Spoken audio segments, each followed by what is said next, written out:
अस्सलाम वालेकुम friends, Android application development सीखने की सीरीज़ में आज हम देख रहे हैं फ्रैगमेंट्स इन एंड्रॉयड पार्ट 2।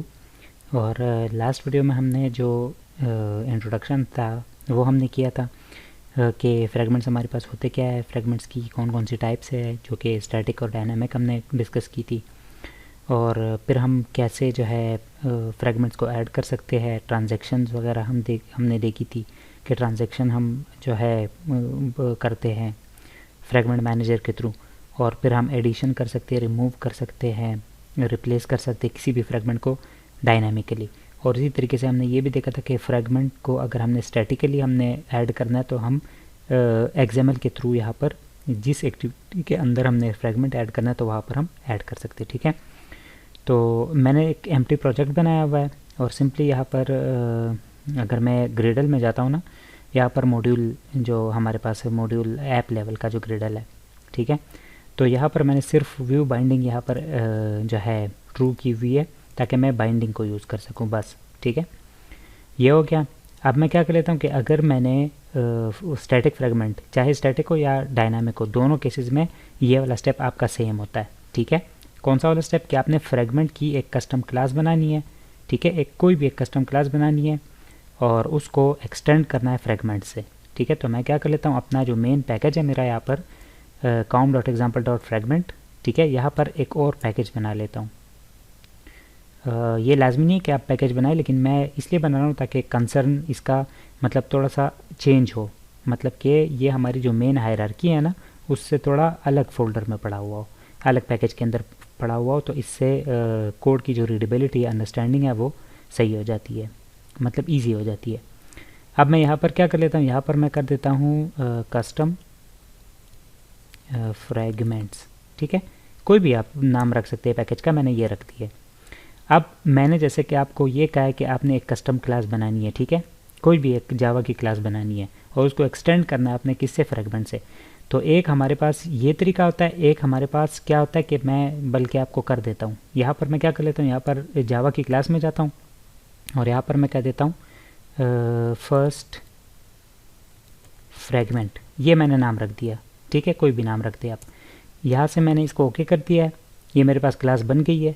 अब मैं एक्सटेंड करूँगा इसको कहाँ से, फ्रैगमेंट से। ठीक है, लेकिन आप यहाँ पर आप देख सकते हैं मेरे पास दो फ्रैगमेंट का आ रहे हैं, एक हमारे पास सिर्फ android.app से आ रहा है, एक हमारे पास androidx.fragment.app से आ रहा है। तो ये जो androidx है इसको हम यूज़ करेंगे, उसकी वजह क्या है, क्योंकि हमारे पास सपोर्ट लाइब्रेरी हम यूज़ कर रहे हैं आजकल। जो पहले यूज़ होता था वो हमारे पास हुआ करता था एंड्रॉयड की फ्रेमवर्क एपीआई। ठीक है, तो एंड्रॉयड फ्रेमवर्क की जो एपीआई थी उसमें हमारे पास कई सारी मतलब जो इम्प्लीमेंटेशंस थी वो थोड़ी सी पुरानी हो गई थी, और फिर एपीआई लेवल आई थिंक 11 तक कौन सा था, उसमें हमारे पास इंट्रोड्यूस कराई गई सपोर्ट लाइब्रेरी। और उस सपोर्ट लाइब्रेरी जो है उसमें बैकवर्ड कंपेटेबिलिटी भी रखी गई कि मतलब वो बैक जितना भी काम हुआ था उसको भी सपोर्ट करे और आने वाले जितने भी एंड्रॉयड एपीआई लेवल्स हैं उनको भी सपोर्ट करे। तो मेक श्योर करें आप इसी को सेलेक्ट करें। ठीक है, इसको मैंने सेलेक्ट किया और यहाँ से मैंने सबसे पहले क्या करना होता है कि इसका ऑन क्रिएट व्यू एक मेथड और राइट करना पड़ता है। तो आप जैसे ही लिखेंगे ऑन क्रिएट व्यू तो आपको ये देखें मिल रहा है। ठीक है, अगर आप ऐसे नहीं कर सकते, जैसे आपको ये मिल गया, मैंने एंटर दबा दिया तो मेरे पास आ गया। अगर आपके पास ये नहीं आ रहा तो आप आल्ट और इंसर्ट पे क्लिक कर दे और यहाँ पर ओवरराइड मेथड्स पे क्लिक कर दे। ठीक है, और यहाँ आप लिख दे ऑन क्रिएट व्यू, तो आपको ये देखे यहाँ देखने को मिल रहा है ऑन क्रिएट व्यू। एक है ऑन व्यू क्रिएटेड, एक है ऑन क्रिएट व्यू। तो ऑन क्रिएट व्यू को मैंने डबल क्लिक कर दिया, यहाँ पे ले आया हूँ। ठीक है, ये कर दिया आपने।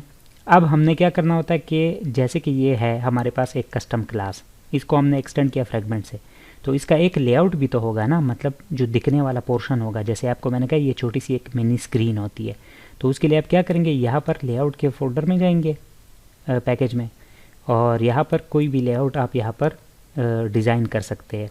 जैसे फ्रैगमेंट का मैं नाम रख देता हूँ, let's say fragment underscore first, आप कोई भी नाम रख सकते हैं। इसको मैंने ओके कर दिया। ठीक है, यहाँ पर मेरे पास ये ऑलरेडी फ्रैगमेंट के अंदर आ गया, सॉरी लेआउट्स के अंदर आ गया, और ये इसका बाय डिफ़ॉल्ट हमारे पास लेआउट है। ठीक है, इतनी चीज़ हो गई है। अब आपने क्या करना है कि ये जो लेआउट है ये अभी बाय डिफ़ॉल्ट इस फर्स्ट फ्रेगमेंट के साथ अटैच करना है हमने। क्यों? क्योंकि ये तो इसके साथ अटैच नहीं है।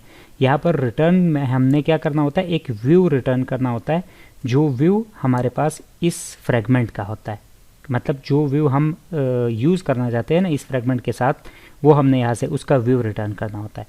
तो हम यहाँ पर क्या करेंगे, यहाँ पर हम व्यू रिटर्न करने के लिए, जैसे कि आपको मैंने पहले कहा था कि हम लेआउट इन्फ्लेटर का जो है ऑब्जेक्ट यूज़ करते जब भी हम किसी XML को किसी व्यू में कन्वर्ट करते। तो यहाँ पर मैं क्या करूँगा, यहाँ पर हम लिखेंगे गेट लेआउट इन्फ्लेटर।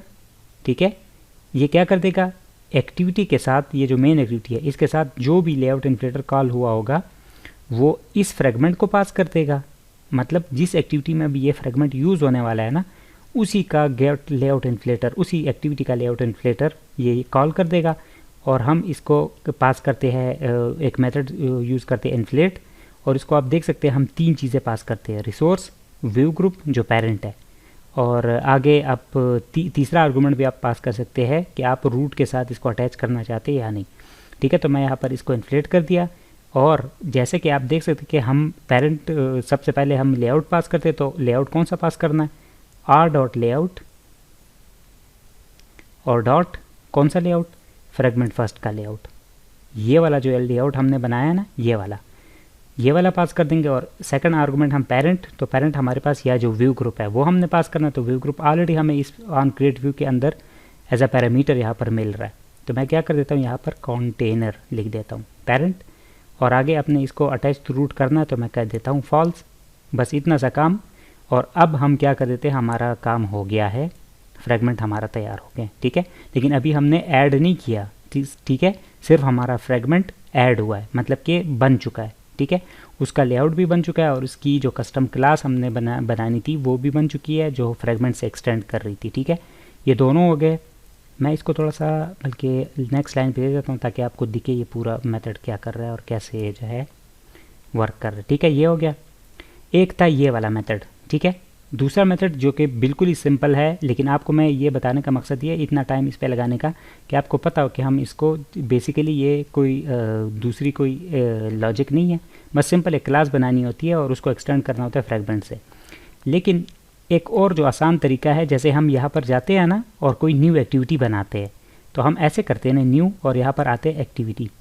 तो एक्टिविटी के बजाय यहाँ पर नीचे सेकंड ऑप्शन क्या है, फ्रेगमेंट, और फ्रेगमेंट में हम जाते हैं तो हमारे पास फ्रेगमेंट्स की जितनी भी टाइप्स है जो कि हम लगाना चाहते हैं, तो हम कौन सी लगाना चाहते हैं वो हम यहाँ से डिसाइड कर सकते हैं। तो बाय डिफ़ॉल्ट मैं ब्लैंक फ्रेगमेंट सेलेक्ट कर लेता हूँ क्योंकि मुझे सिर्फ एम्प्टी फ्रेगमेंट चाहिए। ठीक है, फ्रेगमेंट का नेम आप चेंज कर भी सकते हैं, ना भी करें तो ब्लैंक फ्रेगमेंट नाम होगा, लेकिन मैं करना चाहता हूँ लेट से मैं फ्रेगमेंट का नेम कर देता हूँ कस्टम फ्रेगमेंट, ये मैंने नाम रख दिया। अब लेआउट का जो नाम होगा, जैसे कि आपने यहाँ पर लेआउट का नाम रखा है ना यहाँ पर, तो इसी तरीके से आपने लेआउट का नाम बताना होता है यहाँ पर, और लैंग्वेज आपने सेलेक्ट करनी होती है। जैसे कि हम जावा पे काम करें तो हमने जावा सेलेक्ट कर दी, इसको बस सिंपल आपने फिनिश कर देना है। तो जैसे ही आप फिनिश करेंगे तो अभी आप देखेंगे, इसको मैं स्प्लिट में कर देता हूँ, तो आप देखेंगे हमारे पास एक लेआउट भी तैयार हो गया है। ठीक है, एक XML लेआउट भी तैयार हो गया, और इस पैकेज को अगर मैं एक्सपेंड करूँ तो यहाँ पर आप देख सकते हैं मेरे पास यहाँ पर कस्टम फ्रेगमेंट के नाम से क्लास भी बन गई है। मैं इसको थोड़ा सा मॉडिफाई कर देता हूँ, यहाँ से इसको हटा दिया, और ये जो फर्स्ट फ्रेगमेंट है उसको मैं क्लोज कर देता हूँ ताकि आपको कन्फ्यूजन ना हो। ठीक है, ये भी हो गया, फर्स्ट फ्रेगमेंट को भी क्लोज कर दिया मैंने। अब मैं क्या कर लेता हूँ, ये जो कस्टम फ्रेगमेंट है इसको ओपन कर देता हूँ। तो अभी आप देख सकते हैं ये हमारे पास टेम्पलेट था, तो टेम्पलेट के साथ इसने बाय डिफ़ॉल्ट कई सारी चीज़ें जो हमने क्या करनी है, हटानी है। तो सारा कुछ मैं हटा देता हूँ। यहाँ पर सिर्फ और सिर्फ मैं क्या रखने देता हूँ, सिर्फ और सिर्फ ये ऑन क्रिएट व्यू। ठीक है, ये सारा हटा देता हूँ, और ऑन क्रिएट व्यू जो है वो मैं रहने देता हूँ। तो आप अगर व्यू में इसको देखें तो हमारे पास एग्जैक्टली वही काम हो रहा है। इसको भी मैं हटा देता हूँ, जो कंस्ट्रक्टर है बाय डिफ़ॉल्ट कंस्ट्रक्टर। तो डिफ़ॉल्ट कंस्ट्रक्टर ऑलरेडी हमारे पास हुआ होता है जैसे कि आप जानते हैं, तो उसको हमें लिखने की ज़रूरत नहीं है। तो एग्जैक्टली यही वाला मेथड हमारे पास यहाँ पर यूज़ हो रहा है फर्स्ट फ्रेगमेंट में भी। ठीक है, ये देखिए हमने यहाँ पर ओवरराइड किया था, यहाँ पर ये इसने वही काम किया कि यहाँ पर ओवरराइड किया, और इन्फ्लेटर को कॉल किया है। इन्फ्लेटर मैंने गेट लेआउट इन्फ्लेटर कॉल किया है, आप वो भी कर सकते हैं। यहाँ पर इन्फ्लेटर हमें मिल रहा है तो ये ज़्यादा बेस्ट है। क्यों? क्योंकि यहाँ पर हमें लेआउट इन्फ्लेटर मिल रहा है, तो यहाँ से ये इन्फ्लेटर को यूज़ कर लेते हैं। और फिर उसके अंदर हम पास कर देते हैं इन्फ्लेट का मेथड, और उसके अंदर हम लेआउट पास करते। इसने लेआउट भी जो हमने नाम रखा था वो लेआउट यहाँ पर ऐड भी किया है लेआउट्स के अंदर, और यहाँ पर भी पास कर दिया है। इसी तरीके से व्यू ग्रुप जो पेरेंट है कंटेनर वो हमने यहाँ पर पास कर दिया है, और attached root is equal to false वो यहाँ इसने पास कर दिया है। तो मैं क्या कर लेता हूँ, अब मैं क्या कर लेता हूँ कि ये फ्रेगमेंट को मैं थोड़ा सा डिज़ाइन कर देता हूँ, बल्कि यहाँ पर थोड़ी सी डिज़ाइनिंग कर देता हूँ ताकि आपको मैं जब इसको ऐड करूँगा स्टैटिकली तो रन टाइम पे आपको ये दिखे कि कैसे दिखता है। ठीक है, तो आप देख सकते हैं मैंने क्या कर दिया कि यहाँ पर फ्रेगमेंट जो कस्टम फ्रेगमेंट था उसके लेआउट को मैंने एक थोड़ा सा डिज़ाइन किया, बस सिर्फ एक टेक्स्ट व्यू ऐड किया और टेक्स्ट व्यू के नीचे एक बटन ऐड किया हेलो के नाम से। ठीक है, हेलो के टेक्स्ट के साथ। और जैसे कि आप जानते हैं कॉन्स्टेंट लेआउट मैंने यूज़ किया पेरेंट, और ये आप ये भी कर सकते हैं, मतलब ये जो टॉप पेरेंट है ना इसको आप कॉन्स्टेंट लेआउट रख के भी यूज़ कर सकते हैं। फ्रेम लेआउट बाय डिफ़ॉल्ट था तो मैंने फ्रेम लेआउट ही रहने दिया, आप कॉन्स्टेंट लेआउट भी यूज़ कर सकते हैं। मैंने फ्रेम लेआउट के अंदर सिर्फ कॉन्स्टेंट लेआउट ऐड किया है और उसके अंदर फिर जाके एक टेक्स्ट व्यू और एक बटन ऐड किया। ये तो हमारा डिज़ाइन हो गया। अब हम क्या कर लेते हैं, इसको मुझे स्टैटिक फ्रेगमेंट बनाना है। तो स्टैटिक फ्रेगमेंट, अगर यहाँ तक जो काम था ना वो स्टैटिक और डायनामिक दोनों के लिए सेम है कि फ्रेगमेंट कैसे बनाते हैं, उसका लेआउट कैसे डिज़ाइन करते हैं, यहाँ तक सारा काम सेम था। अब हमारे पास यहाँ पर जो काम बनता है ना यहाँ से चेंज हो जाता है। अगर ये स्टैटिक फ्रेगमेंट है तो हम यहाँ पर क्या करते हैं, फ्रेगमेंट का आप देख सकते हैं हमारे पास यहाँ पर टैग है। ठीक है, लेकिन इसमें भी आप क्या कर सकते हैं कि आप देख सकते हैं कि हमारे पास अगर मैं फ्रेगमेंट का टैग ऐड करता हूँ तो मुझे विड्थ और हाइट जो है जो मर्ज़ी हो मैं वो पास कर सकता हूँ, जैसे मैं बाकी व्यूज़ के लिए विड्थ और हाइट सेट करता हूँ। और उसके बाद क्या करते हैं कि यहाँ पर हम मैच पेरेंट मैंने कर दिया है ताकि वो पूरी स्क्रीन पे ये फ्रेगमेंट शो हो। ठीक है, ये वाला जो लेआउट है ना ये कस्टम ये वाला लेआउट, ये फ्रेगमेंट ये पूरी स्क्रीन पे मेन एक्टिविटी जैसे ही ओपन हो तो यहाँ पर ये नोटिस बोर्ड की तरह दिखनी चाहिए। ठीक है, ये पूरी स्क्रीन, ये मैंने बेसिकली काम किया, इस वजह से मैच पेरेंट और मैच पेरेंट। अब हमारे पास यहाँ पर जो काम करना होता है स्टैटिक फ्रेगमेंट के लिए वो क्या करना होता है कि यहाँ पर नेम का एट्रीब्यूट होता है और उसमें हम उस फ्रेगमेंट की जो क्लास है उसका नाम पास करते जो हम शो करना चाहते। तो हमारे पास दो फ्रेगमेंट्स है इस वक्त, एक फर्स्ट फ्रेगमेंट जो मैंने आपको क्लास और जो मैनुअली करके दी थी, और एक हमारे पास एक कस्टम फ्रेगमेंट जो अभी हमने डिज़ाइन की है। तो मैं कस्टम फ्रेगमेंट को शो करना चाहता हूँ, ये हो गया। लेकिन इसमें एक मसला है कि रन टाइम पे आपको एरर मिलेगा। उसकी रीज़न क्या है, क्योंकि ये जो फ्रेगमेंट है ये हमारे पास कौन सी लाइब्रेरी से आ रहा है, एंड्रॉयड.ऐप से आ रहा है। ठीक है, और हम कौन सी लाइब्रेरी अभी फ़िलहाल हमारे पास चल रही है, और लाइब्रेरी का कैसे पता चलेगा। तो मैं अगर मॉड्यूल लेवल की ये ऐप लेवल की मॉड्यूल में जाता हूँ तो यहाँ पर आप देख सकते हैं हमारे पास कौन सी लाइब्रेरी है, सपोर्ट लाइब्रेरी एंड्रॉयड एक्स की .ऐप कम्पेट की। ठीक है, तो एंड्रॉयड एक्स की है, तो इस वजह से हम क्या करेंगे, एंड्रॉयड एक्स की जो फ्रेगमेंट है हमारे पास टैग उसको यूज़ करेंगे। तो हमारे पास अगर मैं इधर आता हूँ तो हमारे पास एंड्रॉयड एक्स का तो कोई है ही नहीं, लेकिन हमारे पास अगर मैं इसको रिप्लेस कर देता हूँ किससे, Android x dot fragment dot app dot fragment container view, इससे रिप्लेस करूँगा तो अब मेरे पास ये जो वार्निंग थी वो भी ख़त्म हो गई और अब मेरे पास कोई एरर नहीं आएगा। ठीक है, अब मैं क्या कर लेता हूँ कि सिंपली इसको अगर आप कांस्टेंट देना चाहे तो दे सकते हैं, अदरवाइज़ ये वैसे भी फुल स्क्रीन पर है तो कांस्टेंट देने की ज़रूरत नहीं है। ठीक है, ये काम हो गया, बस इतना सा काम था। आपने एक्टिविटी मेन जो है उसमें कोई काम नहीं करना, क्यों, क्योंकि ये स्टैटिक फ्रेगमेंट है, एक टेम्पलेट होगा। अभी अगर आप उस फ्रेगमेंट के ऊपर, जैसे ये कस्टम फ्रेगमेंट है ना ये वाला, इसमें आपने बटन पे क्लिक पे कोई एक्शन परफॉर्म करना है। जैसे मैं इस पर क्लिक करूँ तो ये हेलो स्टैटिक फ्रेगमेंट का जो टेक्स्ट व्यू है ये चेंज हो जाए, तो ये अगर आपने करना है तो ये आप कस्टम फ्रेगमेंट के अंदर करेंगे। क्यों, क्योंकि इसका जो इसकी जो बैकएंड की फ़ाइल है वो हमारे पास ये वाली है, कस्टम फ्रेगमेंट वाली। ठीक है, ये मेन एक्टिविटी तो अलग एक एक्टिविटी की फ़ाइल है। तो यहाँ पर हम क्या कर देंगे, ये क्लास जो है इसकी कस्टम फ्रेगमेंट डॉट जावा, इसके अंदर यहाँ पर हम सारा काम करेंगे।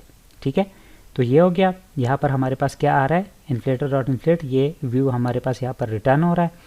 और अब मैं क्या कर लेता हूँ कि किसी तरह मैं इस व्यू को या इसके ऊपर ही यहाँ पर क्या कर सकता हूँ कि अगर मैं चेंज करना चाहता हूँ कुछ, जैसे फॉर एग्ज़ाम्पल मैं क्या करता हूँ बल्कि मैं क्या कर लेता हूँ कि मैंने ऑलरेडी आपको जैसे कहा है कि मैंने build डॉट ग्रेडल की फाइल में यहाँ पर व्यू बाइंडिंग को इनिशियलाइज़ किया हुआ है, तो मैं इस फ्रेगमेंट के लिए इनिशियलाइजेशन कर सकता हूँ प्राइवेट और प्राइवेट, और फिर मैं क्या करूँगा, मैं कॉटलिन का जो है सिंटैक्स लिखने वाला था, तो प्राइवेट और मैं क्या कर लेता हूँ, बाइंडिंग को मैंने इनिशियलाइज़ करना है, लेकिन कौन सी बाइंडिंग है, कस्टम फ्रेगमेंट बाइंडिंग, बल्कि फ्रेगमेंट कस्टम बाइंडिंग के नाम से आएगा, फ्रेगमेंट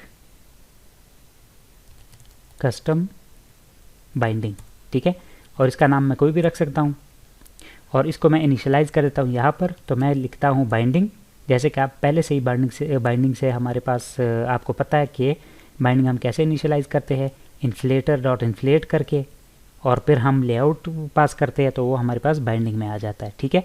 तो ये सारा जो काम नीचे इसमें हुआ है, इसको मैं यहाँ से कट करके बल्कि कॉपी करके यहाँ पर पेस्ट कर देता हूँ, ठीक है, ये काम हो गया।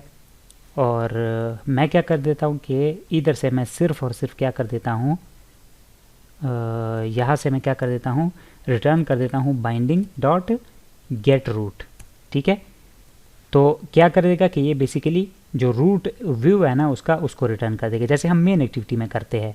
आपने मेन एक्टिविटी में बाइंडिंग यूज़ की होगी कई दफ़ा हमने अपनी एप्लीकेशन के अंदर, और सॉरी यहाँ पर ऐसे नहीं, बल्कि मुझे क्या करना पड़ेगा, ऐसे करना पड़ेगा, fragment custom binding dot inflate, ठीक है। तो वो क्या कर देगा, ये जो लेआउट है ये फ्रेगमेंट वाला, इसको बाइंडिंग में कन्वर्ट करके यहाँ पर डाल देगा, ठीक है, डॉट इन्फ्लेट। और यहाँ पर बल्कि मुझे इसकी ज़रूरत नहीं है, मुझे सिर्फ इन्फ्लेटर पास करना पड़ेगा, तो बस इतना काम हो गया।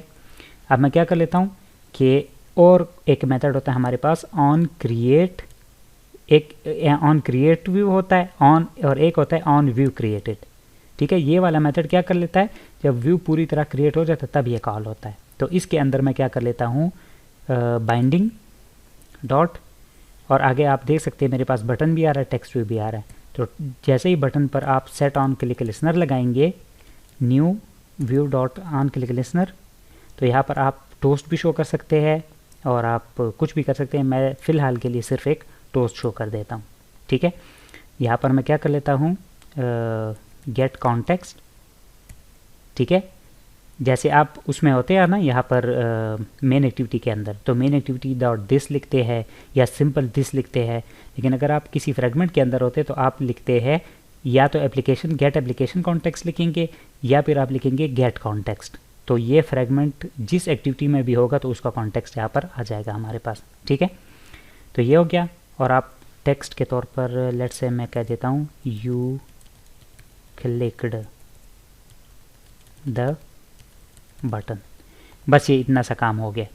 बेसिकली ये स्टैटिक फ्रेगमेंट जो है ऐड करना आपको सिखाना था, तो वो आपने ऑलरेडी कर लिया है। लेकिन मैं अब अपनी एप्लीकेशन को क्या कर देता हूँ, रन कर देता हूँ, और फिर देखते कि हमारे पास आउटपुट क्या आती है। एप्लीकेशन हमारी रन हो चुकी है, और यहाँ पर एरर आना शुरू हो गया है। तो मैं लॉगकैट में जाके इसको देखता हूँ।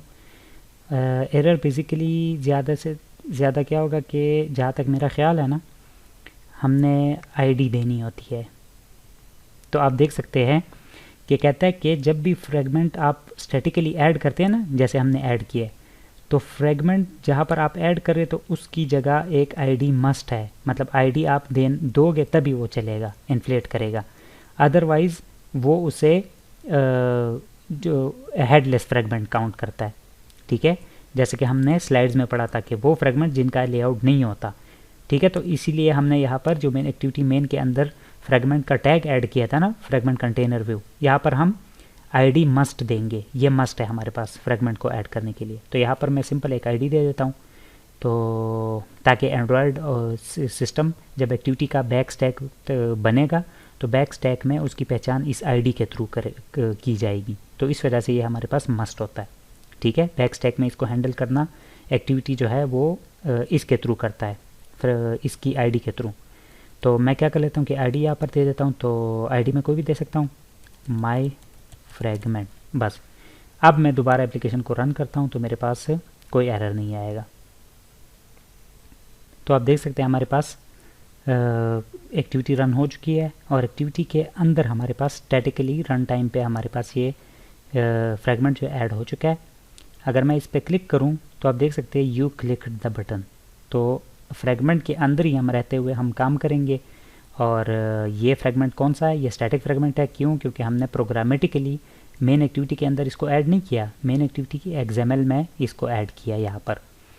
अगर आप चाहते कि दूसरा फ्रेगमेंट भी इसके साथ ऐड कर ले, जो कि ये फर्स्ट फ्रेगमेंट वाला फ्रेगमेंट है, तो आप इसके नीचे या इसके ऊपर यहाँ पर इसी तरीके से आप ऐड कर सकते हैं।